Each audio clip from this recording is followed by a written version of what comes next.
नमस्कार दोस्तों, स्वागत है आप लोगों का इस वीडियो में। तो इस प्लेलिस्ट की ये चौथी वीडियो है और इस वीडियो में हम डिस्कस करने वाले हैं प्री ऑर्डर ट्रिवर्सल। तो शुरू करते हैं। Pre order traversal of a binary tree. तो पहले वाली वीडियो में हमने देखा था कि रिकर्सिव कोड लिखना कितना इजी था, बट मोस्टली इंटरव्यू में इटरेटिव कोड पूछा जाता है। तो इस वीडियो में हम इंट्यूशन बिल्ड करेंगे कैसे हम प्री ऑर्डर ट्रिवर्सल का इटरेटिव कोड लिख सकते हैं। तो एक बार जल्दी से रिवाइज कर लेते हैं कि प्री ऑर्डर ट्रिवर्सल होता क्या है। प्री ऑर्डर ट्रिवर्सल हमारा डीएफएस कैटेगरी का ट्रिवर्सल था, जिसमें हम पहले एक ब्रांच को पिक करते थे, उसकी डेप्थ में सारे नोड को विजिट करते थे, फिर हम सेकंड ब्रांच में आएंगे, फिर उसके सारे डेप्थ में हम विजिट करेंगे। तो इस तरीके से डीएफएस एल्गोरिथम काम करती है। और जो मैंने ऑर्डर आपको बताया था प्री ऑर्डर का, तो बेसिकली आप पहले कोई भी सब ट्री हो या ट्री हो, पहले उसका नोड प्रिंट करना है, फिर उसका लेफ्ट सब ट्री के सारे नोड प्रिंट होंगे, फिर उसके राइट सब ट्री के सारे नोड प्रिंट होंगे। तो एक जल्दी से एक एग्जांपल ले लेते हैं, ट्री ले लेते हैं। और इसमें हमें करना क्या है, बेसिकली हमें इटरेटिव तरीके से इसका प्री ऑर्डर को प्रिंट करना है। तो इंट्यूशन क्या है, कैसे आप ट्रैक मेंटेन करेंगे, क्योंकि जैसे मैंने रूट नोड को प्रिंट किया, उसके बाद मुझे लेफ्ट सब ट्री पे जाना है, लेकिन वापस लौट के मुझे रूट नोड पे वापस आना है। क्यों? क्योंकि उसका राइट सब ट्री अभी बचा हुआ है। तो कैसे आप रिकॉर्ड मेंटेन करेंगे कि वापस आप आ सकें? तो मैंने आपको बताया था डीएफएस एल्गोरिथम्स जो होती हैं उनका रिकर्सिव कोड लिखना बहुत ईजी है। और रिकर्जन यूज क्या करता है? कॉल स्टैक यूज करता है। तो इस इटरेटिव एल्गोरिथम में हम स्टैक का यूज करेंगे ताकि हम ट्रैक मेंटेन कर सकें कि कौन सा सब ट्री हमें विजिट करना बच रहा है, हम उसको सेव कर सकते हैं और वापस उस ट्री पे आ सकते हैं। तो एक स्टैक ले लेते हैं। ऑर्डर आपको पता है, पहले रूट नोड प्रिंट करना है, फिर सारा लेफ्ट सब ट्री और राइट सब ट्री। तो इस एल्गोरिथम को थोड़ा सा विजुलाइज करते हैं और समझने की कोशिश करते हैं कि कैसे इसको इटरेटिव तरीके से कोड करा जा सकता है। सबसे पहले हमें रूट नोड प्रिंट करना है जो कि 1 है। तो पहले हम स्टैक में ऑर्डर मेंटेन करेंगे, तो स्टैक में हम इसको पुश कर सकते हैं और हम एक स्टेप फॉलो कर सकते हैं कि कभी भी हम कोई भी नोड को पॉप करेंगे तो उसे हम प्रिंट कर देंगे। तो सबसे पहले हमें पता है कि हमें रूट नोड को प्रिंट करना है, तो हम इसको पॉप कर देंगे और रूट नोड को हम पॉप करने का प्रिंट कर देंगे। लेकिन एक प्रॉब्लम है, जैसे आपने इसको पॉप कर दिया तो आपको कैसे पता चलेगा कि आप लेफ्ट सब ट्री में जाएंगे जो कि 2 है और राइट सब ट्री में आपको जाना है जो कि 3 है। तो इसका कैसे आपको पता चलेगा? तो पॉप करने से पहले आपको करना क्या है, आपको दोनों सब ट्री स्टैक में आपको पुश करने पड़ेंगे ताकि आप इनको प्रिंट कर सकें। तो सबसे पहले हमें लेफ्ट सब ट्री प्रिंट करना है, तो हम लेफ्ट को पुश कर देते हैं, फिर हम राइट को पुश कर देते हैं। अब हमें वापस आना हमारे लिए मुश्किल नहीं होगा क्योंकि 1 को हमने पॉप कर दिया, लेकिन उसके जो दोनों सब ट्री थे वो स्टैक में है। लेकिन एक प्रॉब्लम है, 1 का जो लेफ्ट सब ट्री है वो पहले प्रिंट होगा, लेकिन स्टैक में तो वो नीचे आ चुका है। हमने लेफ्ट पहले डाला था, राइट बाद में डाला था, क्योंकि प्री ऑर्डर में ऐसा ही होता है, पहले रूट नोड फिर लेफ्ट एंड राइट। लेकिन स्टैक में लेफ्ट नीचे आ गया, तो हमें थोड़ा सा उल्टा पुश करना है स्टैक में ताकि हम सही ऑर्डर में प्रिंट कर सकें। क्योंकि स्टैक में जो आप पहले पुश करेंगे वो बाद में पॉप होगा, क्योंकि स्टैक हमारा कुछ इस तरीके से काम करता है। तो बेसिकली हमने क्या किया, हमने 1 का पहले राइट सब ट्री पुश किया स्टैक में, उसके बाद लेफ्ट सब ट्री पुश किया, क्योंकि हमें लेफ्ट सब ट्री को पहले प्रिंट करना था। ठीक है, अब आप क्या कर सकते हैं, अब आप स्टैक में चेक करेंगे कि आपको क्या प्रिंट करना है। तो स्टैक में सबसे पहले हमारे पास 2 है, तो हम 2 को प्रिंट करेंगे एंड पॉप कर देंगे। लेकिन इसको पॉप करने से पहले हमें 2 के लेफ्ट सब ट्री और 2 के राइट सब ट्री को स्टैक में पुश करना पड़ेगा, क्योंकि हमें इन दोनों को प्रिंट करना है। 2 को हमने हटा दिया, लेकिन अभी हमें नहीं पता कि 2 का लेफ्ट सब ट्री कौन सा है, राइट सब ट्री कौन सा है। तो उनको प्रिंट करने के लिए हमें स्टैक में एक रिकॉर्ड मेंटेन करना पड़ेगा। तो हम पहले पुश करेंगे 5 जो कि राइट सब ट्री है, और पुश करेंगे 4 जो कि लेफ्ट सब ट्री है। अब आपने नोटिस किया होगा जो 3 था, जो 1 का राइट सब ट्री था, अभी भी स्टैक में नीचे है, उसका एक्सेस हमने खोया नहीं है, क्योंकि हमें 1 का जो राइट सब ट्री है वो बाद में प्रिंट करना था, तो अभी भी वो स्टैक के बॉटम में है, तो हम उस पर वापस पहुंच सकते हैं। तो अब हमें क्या प्रिंट करना है, जो स्टैक के टॉप पे हो हमें वो प्रिंट करना होता है। तो स्टैक के टॉप पे 4 है, तो हम 4 को प्रिंट करेंगे। 4 अपने आप में एक सब ट्री है, और 4 के लेफ्ट सब ट्री और राइट सब ट्री को पुश करना पड़ेगा स्टैक में, लेकिन दोनों नल है तो हम स्किप कर देंगे।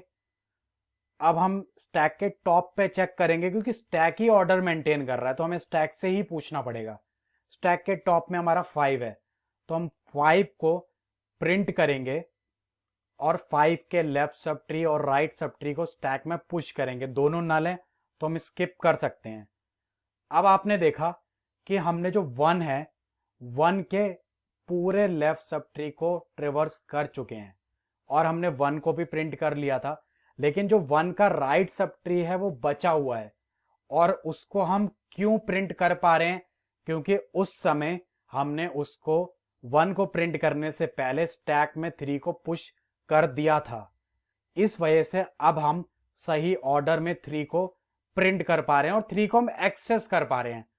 अगर हमने 1 को प्रिंट करने के बाद 3 को सेव नहीं किया होता पहले, तो अभी हम 3 के राइट सब ट्री तक नहीं पहुंच पाते। तो अब हम 3 को पॉप करेंगे और प्रिंट कर देंगे। तो ये हमारा प्रॉपर प्री ऑर्डर है और बहुत ही इजी एल्गोरिथम है। अभी मैं कोड करके भी आपको दिखाऊंगा लीड कोड में। और कोड करने से पहले जल्दी से इसकी कॉम्प्लेक्सिटी डिस्कस कर लेते हैं। तो टाइम कॉम्प्लेक्सिटी क्या होगी, मैंने आपको बताया था ट्रिवर्सल बेसिकली क्या होता है। सारी नोड को हमें विजिट करना होता है और हर नोड को एग्जैक्टली एक बार विजिट करना होता है। तो अगर टोटल n नोड्स है तो हम बोल सकते हैं कि टाइम कॉम्प्लेक्सिटी हमारी बिग ऑफ n हो जाएगी। और स्पेस कॉम्प्लेक्सिटी क्या होगी, हमने स्टैक यूज किया है और स्टैक में हमने सारे नोड हमने पुश किए हैं, तो क्या इसकी space complexity big of n होगी। तो हमें ये थोड़ा सा डीप में देखना पड़ेगा।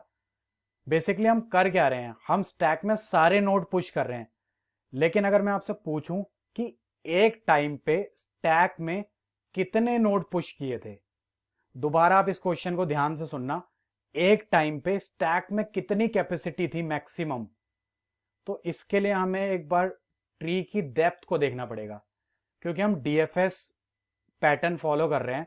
तो एक टाइम में हमने डेप्थ वाइज हमने ट्रेवर्स किया था, तो एक टाइम में हमने जितनी ट्री की डेप्थ है उससे ज्यादा नोड हमने स्टैक में सेव नहीं करे थे, फिर हमने पॉप किए थे। बट जो मैक्सिमम नंबर ऑफ नोड्स हमने स्टैक में सेव किए थे वो थी जितनी आपकी ट्री की डेप्थ है। उसके बाद आप पॉप कर रहे थे, बट स्टैक की जो मैक्सिमम कैपेसिटी थी वो थी आपकी ट्री की डेप्थ। तो ट्री की डेप्थ क्या होगी, बेसिकली ट्री की जो हाइट है वही हम इसमें डेप्थ बोल सकते हैं। तो हमारी जो स्पेस कॉम्प्लेक्सिटी है वो बिग ऑफ h हो जाएगी। अब आते हैं कोड में और देखते हैं कि इसका इटरेटिव कोड कैसे लिखा जा सकता है। शुरू करते हैं कोड करना। तो बेसिकली हमें जितने भी नोड्स हैं उनको उनकी जो इंटीजर वैल्यू है वो हमें एक लिस्ट में सेव करनी है। तो सबसे पहले हम एक लिस्ट बना लेते हैं और इसका टाइप इंटीजर होगा। इसको मैं रिजल्ट नाम दे देता हूं।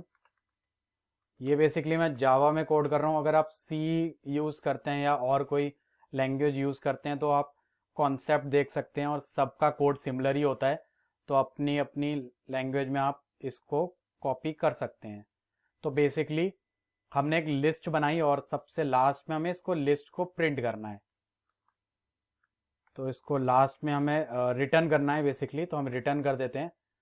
और हमने क्या यूज किया था, हम स्टैक यूज कर रहे थे, तो हमें स्टैक बनाना पड़ेगा। स्टैक का टाइप क्या होगा, कोई भी हमने नोड को पॉप किया था तो उसके दोनों चिल्ड्रन को हमने, दोनों चाइल्ड जो थे उसको हमने स्टैक में पुश किया था। तो जो स्टैक का टाइप होगा वो ट्री नोड ही होगा, क्योंकि नोड से हम उसके चाइल्ड को कॉल करेंगे और पुश करेंगे स्टैक में। तो हमें यहाँ पर टाइप इसका ट्री नोड ही रखना पड़ेगा। स्टैक बना लेते हैं कुछ इस तरीके से, हो गया। अब कंडीशन क्या होगी, कब तक आपको प्री ऑर्डर में पॉप करना है, पुश करना है, कब तक आपको प्रिंट करना है और सारे नोट सेव करने हैं, जब तक स्टैक खाली ना हो जाए। हमने देखा था स्टैक हमारा लास्ट में खाली हुआ था, तो हम बोल सकते हैं वाइल स्टैक जो है जब तक आपका नॉट एम्प्टी है तब तक आप इस एल्गोरिथम में आप पुश एंड पॉप करते रहेंगे। जब तक ये नॉट एम्प्टी है तब तक आप करते रहेंगे। लेकिन स्टार्टिंग में तो स्टैक एम्प्टी है, तो स्टार्टिंग में कुछ ना कुछ इसमें डालना पड़ेगा।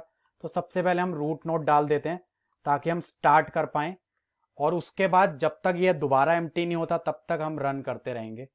सबसे स्टार्टिंग में मैंने रूट नोड डाल दिया। तो पहला स्टेप क्या था, स्टैक में से पहले तो हमें कोई भी नोड है जो स्टैक के टॉप पे है वो हमें, मैं टेम्प ले लेता हूं, वो हमें पॉप करना है। तो स्टैक से पॉप कर देते हैं। पॉप करने से पहले मैंने बताया था दोनों को पुश भी करना है, उसके दोनों left subtree and right sub tree, वरना हम उनका ट्रैक मेंटेन नहीं कर पाएंगे। पहले मैं इसको सेव कर देता हूं लिस्ट में।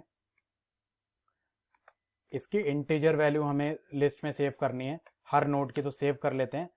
यहां पर हम क्या करने वाले हैं, उसका left subtree and right subtree हम पुश करेंगे। यही हमारा प्री ऑर्डर का प्री ऑर्डर होता है, पहले node then left subtree then right subtree. लेकिन स्टैक में मैंने बताया था जो आप पहले डालोगे वो बाद में पॉप होगा। स्टैक में थोड़ा सा उल्टा होता है, तो हम पहले राइट को पुश करेंगे स्टैक में, फिर हम लेफ्ट को पुश करेंगे। तो पुश करने से पहले हमें यह भी देखना है कि अगर जो नोड है वो उसकी वैल्यू नल ना हो, तो चेक कर लेते हैं कि जो राइट नोड है वो नॉट इक्वल टू नल होना चाहिए, तभी हम स्टैक में पुश करें। स्टैक में पुश कर देते हैं टेम्प डॉट राइट चाइल्ड जो है, और इसी तरीके से उसका लेफ्ट भी अब कर देते हैं। इसके बाद आप लेफ्ट कर सकते हैं, और यहां पर हमें चेंज करना पड़ेगा, ये लेफ्ट हो जाएगा। अगर लेफ्ट भी नल नहीं है तो हम पुश कर सकते हैं। और फाइनली आप देखेंगे जो लिस्ट है उसमें आपका प्री ऑर्डर सेव हो जाएगा। एक बार जल्दी से इसको कंपाइल करके देख लेते हैं, कोई प्रॉब्लम ना हो। कंपाइल में कोई प्रॉब्लम नहीं है, सबमिट करके अब कोड को चेक कर लेते हैं। कोड में प्रॉब्लम आ रही है क्योंकि हमने एक केस हैंडल नहीं करा है।